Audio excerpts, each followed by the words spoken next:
Querida família, que alegria poder estarmos juntos neste momento para o início de uma das nossas aulas.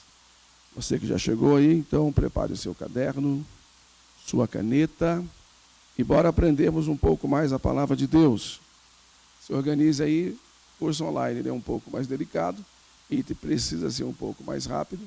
E nós daremos continuidade a algumas coisas que foram faladas e já prosseguindo para o entendimento da matéria, conforme anunciei hoje pela manhã, que é sobre o reino de Deus. Tá? Ligue para aquele aluno, para aquele amigo que ainda não está aí, aquele seminarista, para que todos participem. Bora lá?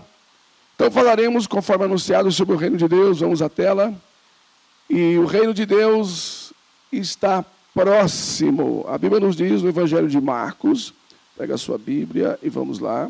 Eu não coloquei os textos aqui exatamente para que você tenha essa oportunidade de ler a Bíblia. Marcos capítulo 1, versículo 15, diz assim: o tempo é chegado, dizia ele, e o reino de Deus está próximo. Arrependam-se e creiam nas boas novas. Então, o reino de Deus está próximo e é chegado. Para nós falarmos um pouco sobre reino, é importante que nós saibamos que o reino de Deus, ele é uma realidade, a princípio, invisível. É que nós o fazemos de forma visível para um reino invisível. Olha que informação legal essa daqui. Então, é bom que você esteja atenta e atento para nós compreendermos tudo isso. O Brasil foi colônia de Portugal durante muitos anos, e aqui nós éramos o reino, nós éramos uma colônia do reino de Portugal. As leis de lá eram as leis que regiam cá. As ordens dadas lá eram as ordens que teriam que serem cumpridas cá.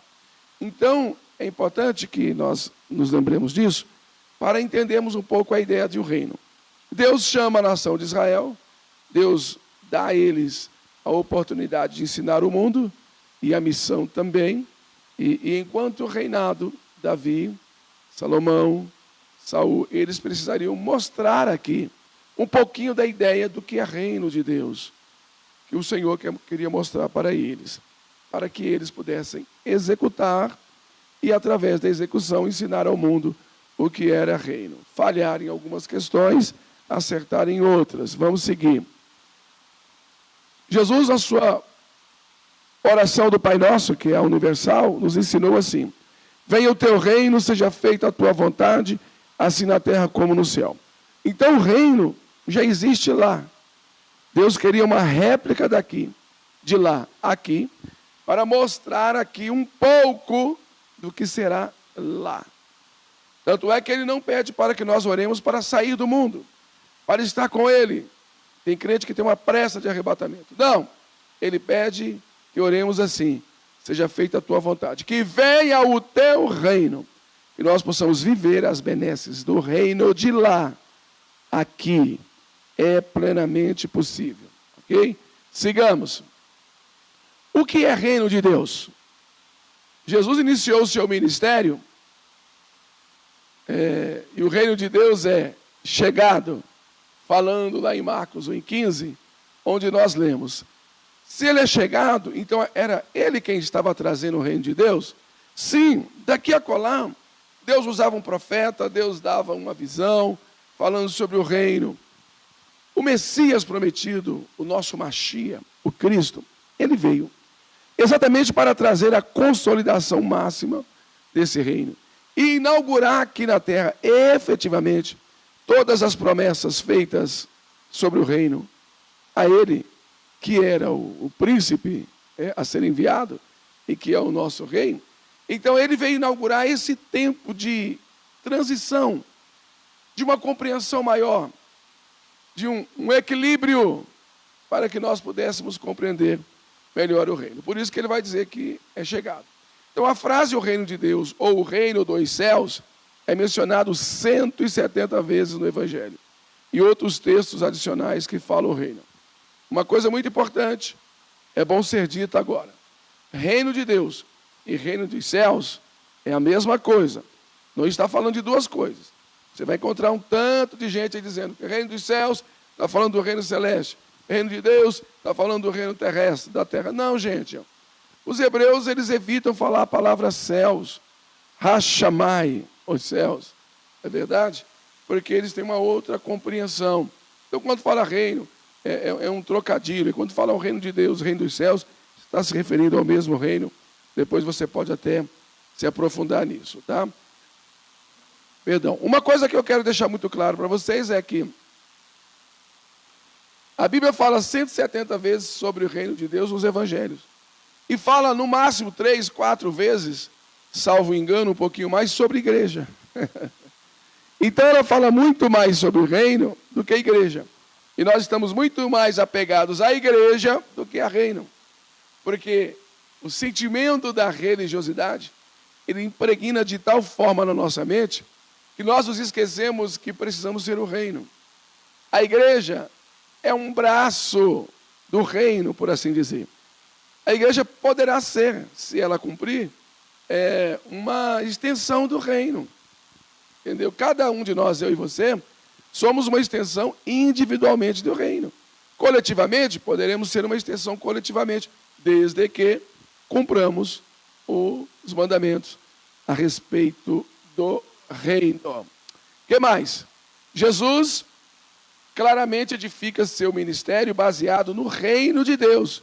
Isto nos revela que Jesus não vem pregar a igreja, ele fala de reino. Uma outra situação, em um outro momento, ele cita a igreja, mas ele fala muito sobre reino. O propósito principal do reino de Deus não é a nossa salvação, mas o seu reino. Salvação é um detalhe já determinado por Deus para quem quiser ou não. A palavra e a missão mais importante de Jesus foi mostrar para nós o que é o reino. Reino significa governo ou soberania. Então Jesus vem mostrar para nós a soberania, esse reino aqui tem um rei que manda, que autoriza, que dá ordens. É por isso que quando foi indagado, e eu falei em aulas anteriores, quando foi indagado sobre se deveria pagar impostos ou não, o que ele diz? Dai a César o que é de César, e a Deus o que é de Deus. Ou seja, nós estamos aqui debaixo de algumas ordens, de algumas organizações, porque a igreja é uma organização, porém, não se esqueça que para além de igreja há o reino, e esse reino tem uma organização. A organização desse reino é celeste. Não é o prefeito, não é o governador, não é o deputado, não são homens que mandam nesse reino, é Deus. É um rei, há uma soberania. E eu e você precisamos entender isso. Enquanto igreja, estamos sujeitos a muitas ordens de quem não é rei, de quem não deveria mandar. Ô, gente, quem tem que cuidar da família somos nós. Deus deu a nós a autoridade para ensinar as nações. O que é que o Senhor Jesus falou? O que é que Mateus registrou? Ide, ensinai a todas as nações. Então somos nós que devemos levar o reino de Deus para as nações e mostrar como é que o Rei Todo-Poderoso quer que a nação esteja. Deus chamou Abraão e disse: em ti, Abraão, serão benditas todas as famílias da terra. Então, é em Abraão, é nos ensinamentos do nosso pai Abraão, que nós vamos ensinar as nações e organizar a família. Mas, infelizmente, hoje o Estado é quem está determinando e quer determinar sobre o que é família e como a família deve ser, atropelando todos os princípios elementares da fé e do reino de Deus. Então, uma nação vai determinar o quanto ela obedece ao reino de Deus e vive o reino de Deus, conforme os seus líderes, conforme os seus moradores, conforme os seus habitantes, se estão sujeitos ou não ao reino de Deus. Quanto menos sujeitos nós estivermos ao reino e mais a igreja, que passa também a ser essa organização dependente do Estado, dependente das leis da terra, nós estaremos sujeitos ao que eles querem. E aí há uma preocupação muito grande, por isso que Jesus chamou os seus discípulos e disse: dai a César só o que é dele. O problema é que nós estamos dando a César aquilo que é de Deus, e o que é de Deus estamos dando a César, o que é de César dando a Deus, ou vice-versa, ou nenhum dos dois. Então nós precisamos tomar cuidado, que é a igreja que precisa determinar e atrair o reino de Deus, e o reino está para além das organizações, das leis terrenas, e nós precisamos ter sabedoria e maturidade. Guarde essa palavra, maturidade, para lidar com essas questões. Sigamos. O reino de Deus significa governo ou soberania usando de 3 formas. Vamos ver a primeira. O reino eterno e invisível de Deus. Então, o seu reino é eterno, o seu domínio permanece por todas as gerações. Salmos 145, o verso de número 13, vai mostrar para nós esse texto que eu estou falando para vocês. Então, abra a sua Bíblia, vamos ler, vamos encontrar. Eu não coloquei os versículos para que nós pudéssemos manusear a Bíblia e a aula não ficar tão monótona e a gente ter esse movimento e vai nos despertando, porque a aula online ela não é como a aula presencial, ok? Salmo 145, leremos o Salmo de número 145 e vamos ao verso de número 13 e olha o que está escrito lá.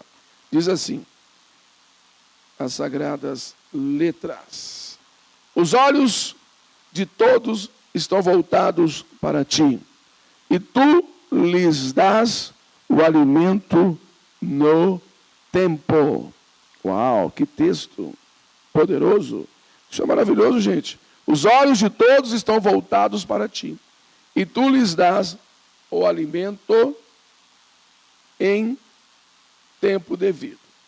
Mas o 13, só para pegar a contextualização do que eu anunciei, o teu reino é reino eterno, e o teu domínio permanece de geração em geração. O Senhor é fiel em todas as suas promessas e é bondoso em tudo que faz. O Senhor ampara todos os que caem e levanta todos os que estão prostrados. Então, 15. E os olhos de todos estão postos em ti, e tu lhes dás o alimento devido no devido tempo. Então, o teu reino é eterno, o teu domínio permanece. Gerações que se passaram 10 gerações atrás, 20, 30, 100 gerações atrás. O Senhor foi Deus, o Senhor foi rei sobre eles. Agora, por que o Senhor Jesus não é rei ainda sobre essa terra? Ele é rei sobre quem acredita, quem crê, quem se submete ao seu reinado. Para quem não se submete, ele ainda não é rei. Quando ele voltar, aí sim, cumprir-se-á efetivamente, plenamente, toda a soberania de rei. E aí a Bíblia diz que todo joelho se dobrará e toda língua confessará que ele é o Senhor. Por enquanto, quem confessa é quem crê, quem se dobra é quem acredita. É por isso que a igreja precisa cada vez mais desenvolver o seu papel, levando essa devoção, adoração, rendição ao eterno Deus. O que mais? Vamos ver o reino. A realização do governo e a soberania de Deus sobre pessoas ou grupo de pessoas. Então é o que eu acabei de falar. A realização do governo e a soberania de Deus está sobre pessoas, ou grupo de pessoas que acreditam. Para aqueles que ainda não acreditam, então esse reino não está efetivo na vida dessa pessoa. O reino escatológico, é o terceiro, ao final dos tempos, que eu também falei sobre ele, ou uma nova dispensação da história, isto é, Jesus voltando em seu reino. Então, aqui está aquilo que eu resumi. Ele é rei sobre quem crê, sobre quem não crê ele ainda não é rei, mas virá um tempo que ele vai trazer sobre todos e mostrar o seu poderio, onde todas as línguas haverão de confessar, todo joelho haverá de dobrar-se diante dele, reconhecendo o seu reinado, querendo ou não, gostando ou não, ok? Sigamos. O reino de Deus veio com Cristo.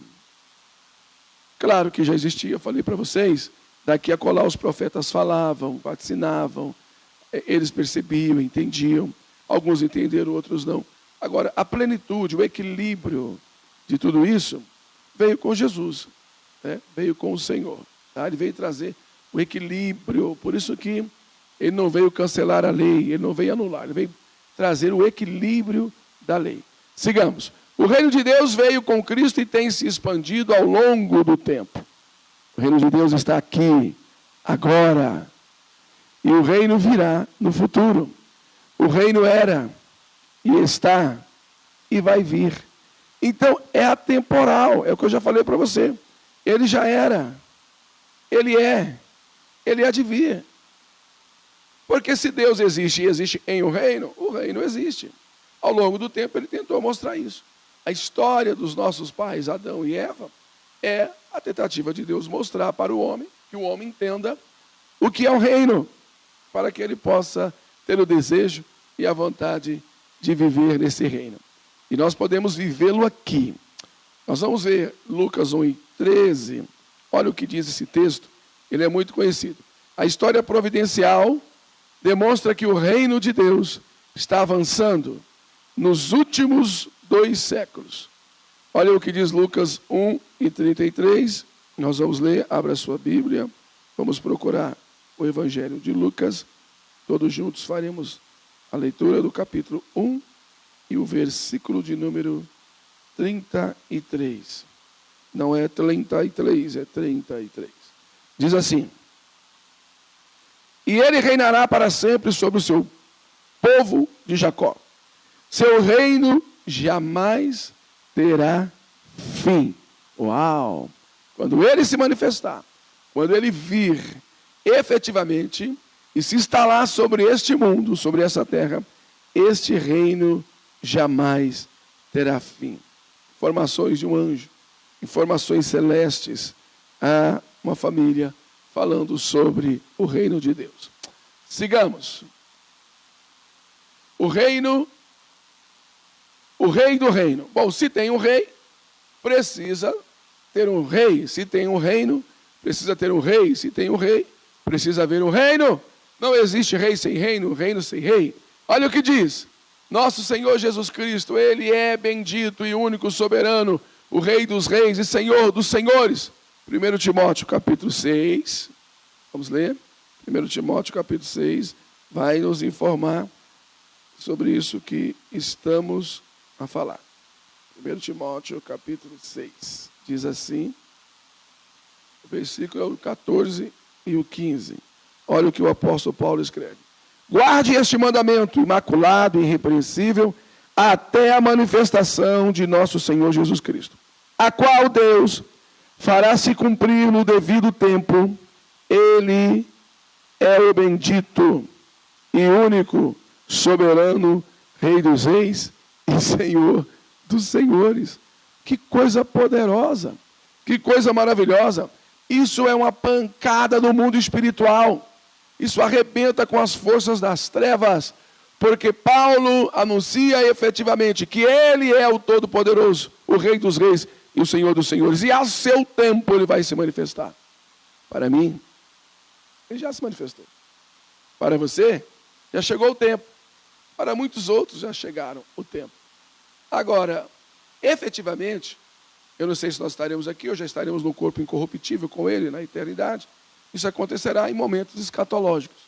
Todavia, o que nós precisamos entender é que agora, hoje, esse reino está em funcionamento. Ele está em evidência. Nós fazemos parte dele e não podemos nos esquecer disso. Pois do Senhor é o reino. Ele governa as nações. Do Senhor é o reino. Esse reino tem dono, tem quem comanda. Salmos 22 e o verso 28. Vamos ver o que está escrito lá. Os Salmos de número 22. O Salmos é muito conhecido. Vamos ao verso de número 28, que diz assim, as sagradas letras. Proclamarei o teu nome a meus irmãos, na assembleia te louvarei. Ó. Eu vou ler já o 28 para não a gente ganhar tempo. Tá? Depois você lê eles, todo ele. Pois do Senhor é o reino e ele governa as nações. O 27 diz assim, todos os confins da terra se lembrarão e se voltarão para o Senhor. E todas as famílias das nações se prostrarão diante dele, pois do Senhor é o reino e ele governa as nações. É isso que o salmista quer dizer. A gente precisa crer, a gente precisa entender que nós servimos esse rei. Já existe um reino, e quem o reconhece, e quem se curva a ele, nós estamos aqui para poder propagar esse reino na autoridade bendita do santo e poderoso nome de Jesus. Querida família, falar sobre o reino, isso nos empolga, isso nos alegra, isso nos comove de forma extraordinária. Por quê? Porque é um assunto até razoavelmente falado, mas é pouco compreendido. Por quê? Porque as pessoas têm dificuldade de entender o amanhã, elas querem entender somente o agora. E nós precisamos também entender o amanhã. Entender o invisível. Eu tenho falado que o número 7 é para as coisas de Deus visíveis, o 8 para as coisas de Deus invisíveis. O reino de Deus, o seu eterno poder, a sua criação, Paulo fala em Romanos 1:20, as coisas invisíveis de Deus, o seu eterno poder, desde a criação, estão claramente visíveis. Ou seja, nós precisamos entender o que Deus quer nos ensinar com tudo isso. Beleza? Sigamos. Vamos prosseguir que o assunto é empolgante. Definindo o reino de Deus. Vamos defini-lo de alguma forma. O reino de Deus é mais ou é menos? É mais ou menos, né? Parecido com essa adoração que Israel fazia com a tenda lá no deserto. Aqui a tenda, aqui é o tabernáculo, aqui é onde estava o lugar santo, lugar santíssimo.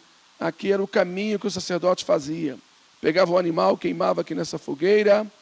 Ao sair daqui, caminhava, tinha uma pia de bronze aqui no pátio. Se lavava porque respingos de sangue do animal morto ficava sobre as pessoas. Elas teriam que entrar no próximo tabernáculo, o próximo altar. São 6 altares, se não me engano. Primeiro o altar do sacrifício, depois o altar da pia de bronze. Se banhava porque agora ele iria entrar aqui na tenda. E não pode entrar na tenda manchado. Então se lavava na pia. Depois da pia entrava dentro da tenda. Dentro da tenda aqui do lado esquerdo tinha o candelabro. As 7 chamas, os 7 fogos, que representam o Espírito de Deus. Isaías fala para nós lá no capítulo 11, versículo 2, o Espírito de poder, de temor, de sabedoria, de conhecimento, de inteligência. Ou seja, todas essas qualificadoras, todos esses adjetivos dados ao Espírito Santo, o sacerdote entrava ali representando a mim e a você, para receber do Espírito o conhecimento, a sabedoria, a graça, a unção, poder, tudo. Do lado direito da tenda, aqui estava uma mesa com os pães da proposição, né? Isso. Então o que acontece? Esses pães que eram trocados, tinham que ser colocados quentinhos todas as manhãs, representa a palavra de Deus, que também ela é nova. A nossa compreensão deve ser nova a cada manhã em relação a ela. Indo mais um pouquinho, tinha um próximo altar, que era o altar onde estava a pia de bronze, onde estava uma pia de ouro, desculpe, não é pia de bronze, uma bacia de ouro, um vaso, um jarro de ouro, uma taça de ouro, onde se colocava ali as orações dos santos. E na sequência, uma cortina e para o lado de dentro, aí sim, estava o santo dos santos, a presença de Deus real, plena, representado pela arca, por uma arca que Deus mandou fazer. Não é isso? Onde estava dentro dela as tábuas da lei que Deus deu a Moisés, a vara de Arão, a vara de amendoeira que havia florescido, e o maná, que Deus pediu que colocasse 1,2 litros de maná em um jarro de ouro e colocasse também dentro da arca. Então ali representava o máximo da presença de Deus. Então, gente, veja que é um caminho. Só que aqui a revelação do reino, ela era por imagens, ela era por símbolos, ela ainda não estava totalmente esclarecida. Por isso que o papel do Mashiach vem para esclarecer. Agora aqui, o reino de Deus, a igreja, também não, a sua totalidade. Porque a igreja está muito viciada, muito misturada, muito contaminada com o sistema dessa terra. O reino de Deus, ele não tem contaminação aqui. O reino de Deus recebe ordens de lá. Você tem que viver aqui, mas com o padrão de lá. Você encontra um judeu pela rua, em qualquer parte do mundo, ele está com aquelas roupas pretas, ele está com o seu kippá, ele está característico, longe da sua terra. Mas ele representa o reino e ele não vai mudar.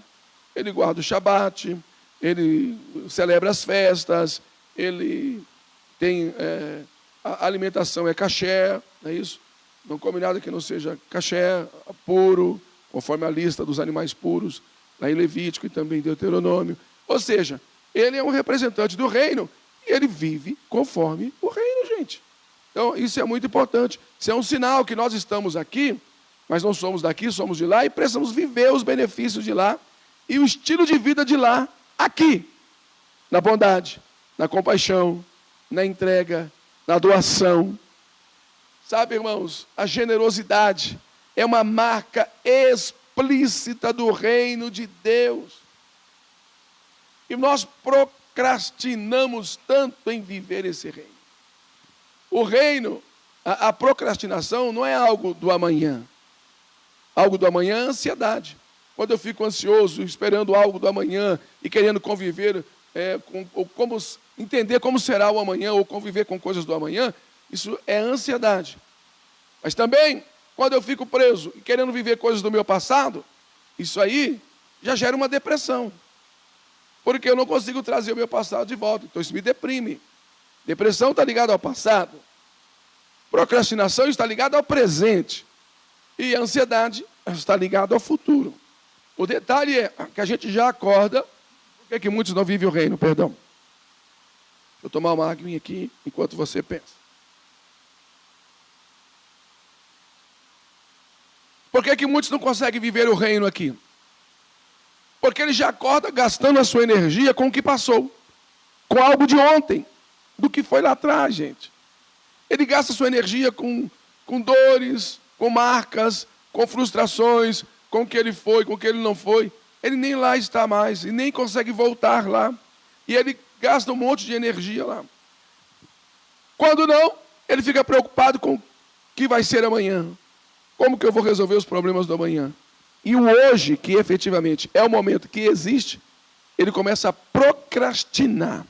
Ou seja, demorar. Ele começa a enrolar. Ele começa a se travar em viver o que Deus tem para ele nesse reino aqui, porque as energias que eram para serem utilizadas aqui, estão sendo utilizadas, divididas entre o passado e o futuro. Aí vem a procrastinação. Então precisa se levantar, dizer para a sua mente, dizer para o seu subconsciente, dizer para a sua cabeça que o negócio é hoje, é agora. O reino de Deus está aqui. Por isso que nós vamos ver na Bíblia. Se alguém disser o reino de Deus está colar, está ali, não, pare com isso, ele está aqui. Ele está dentro de você. O reino está dentro de você. Vamos vivê-lo hoje. Vamos representá-lo hoje. Nós poderemos alcançar bênçãos infindas que era para um tempo escatológico e vivê-las hoje, se soubermos acessar o reino, gente. Isso é por demais impressionante e maravilhoso. Se você puder dar um glória a Deus, aí, isso é muito bom. O reino de Deus. Olha aqui, ó, indivíduo, olha que sequência. Família, igreja, Estado. Falamos isso um pouco em aulas anteriores. E é bom que você observe a ordem do que o reino vai se estabelecer.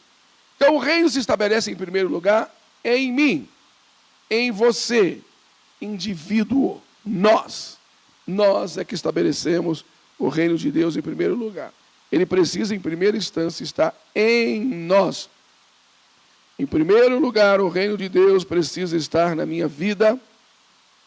Eu preciso mostrar esse reino de Deus agora, aqui.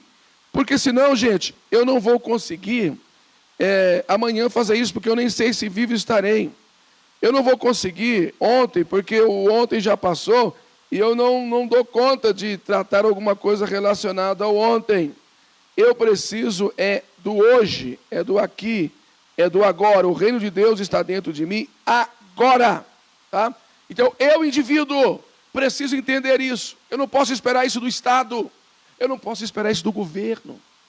Eu preciso assumir a identidade do reino e eu preciso fazer a diferença. Porque eu, enquanto indivíduo, conquisto outro indivíduo, ganho outro indivíduo, sou exemplo para outro indivíduo, eu abraço outro indivíduo, ou seja, eu conquisto outro indivíduo. Então o reino de Deus vai passando de indivíduo para indivíduo. Ora, depois que eu, indivíduo, consigo entender e atrair o reino de Deus, a minha família, obviamente, será alvo do reino. Será alvo do reino. Eu vou mostrar Deus para a minha família. E a minha família estará, então, à mercê do reino. Ela vai viver as benesses do reino. Gente, isso é por demais poderoso, é por demais maravilhoso. Então, vejam aí a ordem das coisas, antes da gente dar um intervalozinho para vocês. Então, o indivíduo entende o reino, busca o reino, vive o reino, leva para a família. A família agora será alvo do reino e essa família passa inteira agora a representar o reino, a viver o reino. Essa família passa agora a viver o estilo do reino. Então, somente agora é que vem a igreja. Então, quando eu me reúno na igreja, atenção, é importante você observar essa ordem. Quando eu me reúno na igreja com vários indivíduos, várias famílias, é por isso que a igreja é formada por famílias. Quando as famílias se reúnem, o propósito das famílias reunidas na igreja é, juntas, manifestarem o reino. Individualmente, manifestar o reino. Ó, gente, a gente fica jogando a responsabilidade um para o outro e se envolvendo em um tanto de demandas e de problemas e de questões da igreja e nos esquecemos que o nosso propósito aqui é viver o reino. Não é um ser melhor do que o outro, não é um aparecer mais do que o outro. Ah, o pastor citou o nome daquele e não citou o meu nome. A gente perde gente na igreja porque cita o nome de um e não cita o nome de outro. Porque fala de um e não fala do outro. Ou seja, é impressionante como as pessoas estão rasas, imaturas, não entenderam nada do reino de Deus. Estão embebidas na religiosidade, na igreja. Ó, gente, o reino é maior do que essa igreja. O reino é infinitamente maior. Essa igreja pode até se desfazer algum dia, mas o reino jamais irá se desfazer, porque o reino é eterno, não terá fim. Nós lemos aqui. Então preste atenção, que o nosso papel enquanto igreja é representar o reino. Se eu e você, se a nossa missão aqui não está sendo representar o reino, não serve para ser igreja. Estamos perdendo o nosso tempo. Agora, voltemos aqui. Olha a ordem. Depois da igreja, na sua coletividade, envolvida, cheia de indivíduos que alcançaram suas famílias, e a igreja agora, né, cheia de famílias e indivíduos que entenderam o reino, então precisamos levar isso para o Estado. Não é o Estado trazer para nós o reino. O Estado cada vez mais vai trazer coisas terrenas, terrestres, capitalismo e espectros políticos que são fruto, são origem da mente de homens que às vezes nunca beberam, que nunca beberam na fonte de Deus e por vezes embebido de raiva, de ódio, de rancor, com sentimentos puramente humanistas, querem determinar inclusive sobre a igreja, que está cheia de indivíduos e de famílias que representam o reino. Aí eles vão ditar como é que nós devemos viver. Pare aí. Alto lá. Quem tem que mandar é Deus. Cada indivíduo é um representante legal do reino. E a família é alcançada por esse indivíduo que representa o reino e que forma a igreja. E que nós estamos agora alcançando o Estado. Nós é quem precisamos determinar sobre o Estado, ajudar o Estado, orientar o Estado. Não é o Estado determinar como é que deve ser a família. Porque se você for ver a configuração de família hoje, se a pessoa quiser conviver com animal, é uma família. Ah, eu gostei dessa égua, quero conviver com ela. Eu gostei desse cachorro, dessa cadela, desse papagaio. Não, gente, espera aí. Existe um molde no reino de Deus determinado para as nações. E eu e você precisamos atrair esse reino para as nações de forma a influenciá-los e não sermos influenciados. Quem entende, diga amém. Isso é lindo. Então vamos repetir para a gente parar 5 minutinhos e tomar um café, tomar uma água, porque eu sei que cansa. Então o reino de Deus, ele primeiro é na vida de um indivíduo, uma pessoa só, entende, sabe, vive, transmite a família, convence a família, ganha a família agora, entender o reino, ela juntada a outras famílias, formam a igreja, que depois é que vem o Estado que precisa ser influenciado pelas famílias e pela igreja. Se colocar o Estado aqui no lugar do indivíduo, mandando no indivíduo, na igreja e na família, não vai dar certo, vai burlar o reino de Deus. Esse não é o reino do Senhor. Se colocar a igreja em primeiro lugar, mandando na família, na igreja, no Estado, está errado.